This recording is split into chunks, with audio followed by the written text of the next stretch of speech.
Yeah, I mean, my thinking has evolved over the last months and weeks, I suppose, as we've run more of these virtual events to really think, okay, what does it mean? And we talk as a team, we talk quite a lot about the events industry as a whole, although we're, small. The biggest event we've ever run was probably 50 people. There has been, and up to this point, there was a lot of big events happening. There's the ATD event with 12,000 people, and there's other HR events with thousands of people attending. So I'm always curious to know how things will work out for them. From our point of view, with us, what we're currently thinking is the events that we're able to run online can be really quite focused. We can really get quite focused in on the content and refine that group together. So if I take the Chicago group this week, if I were to then meet up with them next week, we've already spent 6 hours in this virtual session and we've got a lot of alignment in terms of our conversations. So we've done a lot of the groundwork.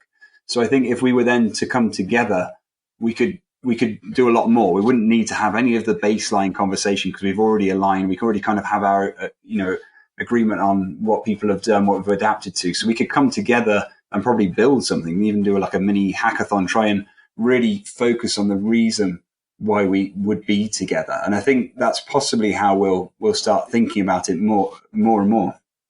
Yeah, because it's interesting because your old model was actually quite transactional, wasn't it? I think you told me that it's not a membership model. I just come for the one event and then I'm done. I might have a network that I take away from it, and that's value into the future. But as far as engagement with iVentiv, it's kind of a transactional thing. Yeah. So are you saying that this might allow you to get into a more of a sort of kind of relationship or sort of a longer term sort of repetitive points of connection? Yeah, I think it does. I mean, just thinking about, let's say California, we've been once a year, and Sydney in Australia, we go once a year at the end of the year, and we get so many of the heads of learning from the big organizations in Sydney, let's say, to come along to that one event. But then it's like, okay, we'll see you in a year's time. And it just feels like a long time before we're back there again. And it does feel that there's probably a missed opportunity in the sense that, and I think about Australia, actually, I think about if we were to leverage some of the insights that they have for that group. Now, if you think about Australia, I think density-wise, it's probably one of the least dense densities in the world in terms of, it's basically a series of islands. There's just this a big empty landmass, and then there's a series of pockets of population around the country. And what that means is that historically they've been doing what we're doing now, working remotely and running a lot of virtual training, and a lot of the expertise that we're kind of needing right now has been quite well advanced there already. And we've known those groups for a long time, so we could easily have started to connect them together. It's only now as we run these virtual sessions, and I jumped on a session the other day and we had somebody from Thailand on the call, somebody from California, somebody from India, and it was an event that was supposed to be in Germany. And suddenly you can start making this global community that we, iVentiv, know and have been out and seen, but we've not brought them together. Because, really from the carbon footprint point of view, it's very difficult to bring people from all over the world together. But actually now you can do it. So I think there's plenty of opportunities for us to start thinking a bit more about having a global community with iVentiv rather than us just going and running these sort of isolated events with just local communities. Yeah, and maybe sort of more fine grained. Basically, the sort of defining grouping in your old model was geography, right? Who was sort of within flying distance of your event. Mm-hmm. Now you're defining sort of grouping could be industry or particular issue, or you could get much more fine grained about the things that you're focused on. Yeah, I think so. I think that's right now, because we had the sponsorship agreements in place, we're largely looking at this saying, okay, let's mimic what we had in person. So like the event this week was called Chicago because we already had, people aligned to come there. We had some sponsors who wanted to particularly focus on that region.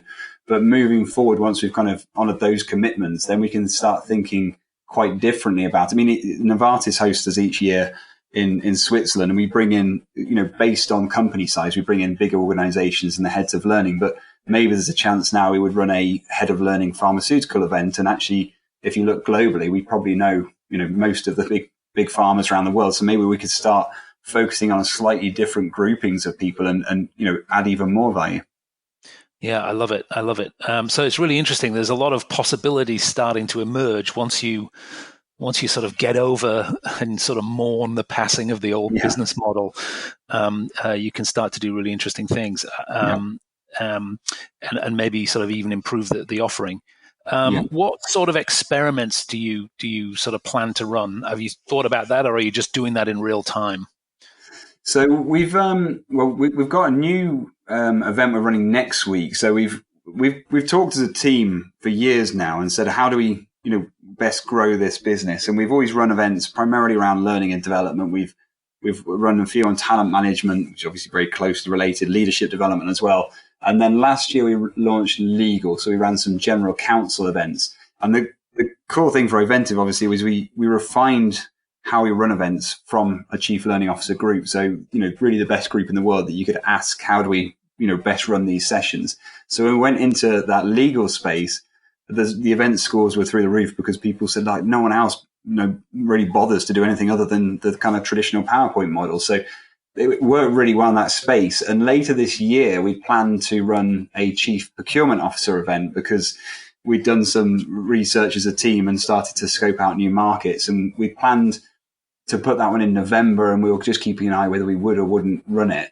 And then because of this whole situation, and then suddenly seeing how well we can run virtual events, we're actually running it next week. So we've got, I still can't really believe it, we've got best part of 20 global chief procurement officers coming together from these huge companies. Still not sure what I'm going to do with them, but they're coming onto this call with us next week, sold on the promise that it'll be an interactive, collaborative event. And obviously procurement's been so heavily impacted by, COVID-19 and completely, the changes in the world's buying behaviors, supplier, difficulties. So I found it fascinating space, but, quickly we've pivoted and said, okay, let's do it. Let's just run it next week. And suddenly it does open up these new opportunities for us at a much lower cost. If that was in London, booking a hotel, getting accommodation sorted and everything else, it would be a much more of a difficult decision to make, I suppose. Whereas at the moment, it's like, let's see if we can get the people in, run it, get proof of concept, and then we can get the sponsors afterwards. It's actually flipped how we can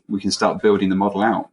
Interesting. So just kind of see what you learn, run the experiment, and that's something that you were sort of planning to do, but it might have been a kind of 1 year event horizon. Is that what you're saying? Yeah. So we were just seeing how this year went, how busy we were. Did we have the capacity as a team to run it?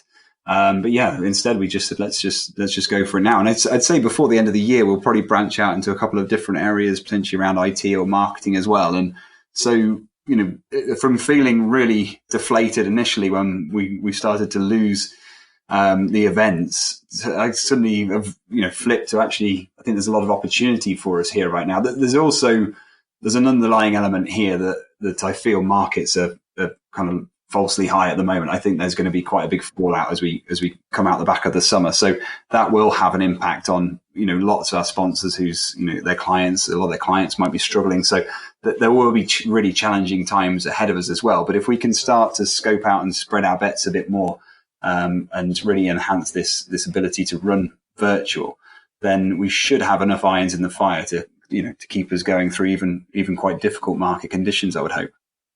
I wonder, I am working with a whole number of people in the learning space, Russell, and they've sort of fall into two camps, at least so far. There were those that were, very kind of in-person, service-oriented companies that were hit super, super hard. And then there are the digital companies with infrastructure and to help people move things online, and they've really done incredibly well through this period, at least so far. And then there is a few people in the middle who'd been running experiments. So, I have one company that basically teaches communication skills, best in class at doing that. And they'd sort of been trying out doing this online. It didn't feel natural to them, but they knew they had to sort of experiment. And it turns out that's really kept them alive, the fact that they were able to do that, sort of pivot to that pretty quickly. Yeah. Do you feel like a startup again? Had you run any experiments before that prepared you for this? How do you think about the sort of immediate future? Yeah, I mean, it definitely feels like a startup. But the challenge with the startup this time is when I started the iVentiv originally, I was 27. I'd come back from spending a year as a scuba diving instructor, where I was running a bar, and I'd had this kind of different life before. So, I had all these fresh experiences, and then I didn't have a wife or children, didn't have a mortgage. So starting a business at that point was just great fun, and I could spend every minute of the day working on it. Now, bought a new house in December. So we've borrowed quite a lot of money to move house in December. We've got a whole team of people who are here. I've got 2 children at home. And so you feel different as being, different, taking that risk on. That entrepreneurial risk feels quite different at this stage. Plus the startup part of it now. So it does feel like that. It does feel like I'm running a startup business at the moment, but it also, you're dealing with the grief of having lost essentially a very successful business that you've grown for 12 years to some extent. Yeah. So it's quite a challenging environment. And then even being here in the office, I'm the only one here. There's occasionally people drop in, but you feel like, okay, I was here a few months ago, really, looking where this business was going. And all of a sudden you're sitting here on your own thinking, okay, I've got to try and convince people, where we're going and what we're doing. So it's not quite the same, but I'm enjoying the more entrepreneurial parts, that starting new markets and seeing the success feels like a fresh success as well. So seeing these event scores come through and getting people being really positive about the events feels different from the feedback before, because I kind of knew that was sounding big headed. I knew the events we were running were good. So when we saw good feedback, I was like, okay, that's just positive affirmation that we kind of knew we could run those in-person events. But getting the feedback now from virtual is a new space. There's a whole new sort of sense of pride that comes from that. Yeah, I mean, I can definitely hear in your voice at least a little bit of excitement and some possibility about how things might go, all things notwithstanding in the macro economy. What are you hearing in your 9 sessions? Like, how would you say the state of play is for the learning industry, the CLOs that you're talking to? What is top of mind for them? What sort of condition would you say the L&D industry is in?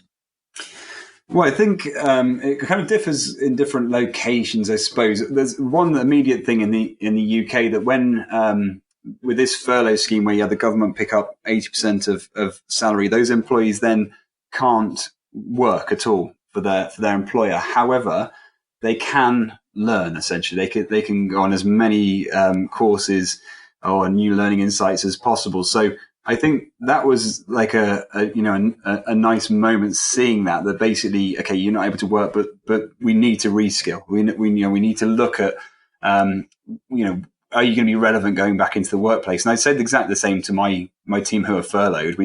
There's 3 questions that ING, the big bank in Netherlands, big financial group in Netherlands, ask at the end of each year to every employee. And it's sort of, how are you upskilling yourself to remain relevant in your current role? How are you, reskilling yourself for another role within, ING? And the final one is, how are you, reskilling yourself for a role outside of ING? And I sort of proposed that to the team who were on furlough, not because, I don't want to bring them back, but just to get them really realizing that actually, if you're static during this phase, you're not going to be relevant when you come back. The world is changing significantly.